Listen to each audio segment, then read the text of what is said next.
Operation Mahadev में सुलेमान उर्फे फैजल जट, अफगान और जिब्रान 3 आतंकवादी सेना, सीआरपीएफ और जम्मू कश्मीर पुलिस के संयुक्त अभियान में ऑपरेशन महादेव में मारे गए।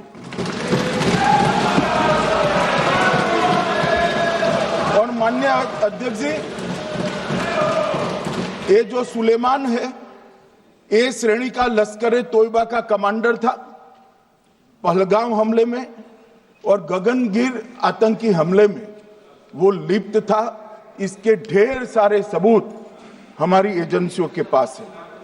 अफगान ए श्रेणी का लश्कर तैयबा का आतंकवादी था और जिब्रान भी ए ग्रेड आतंकवादी था।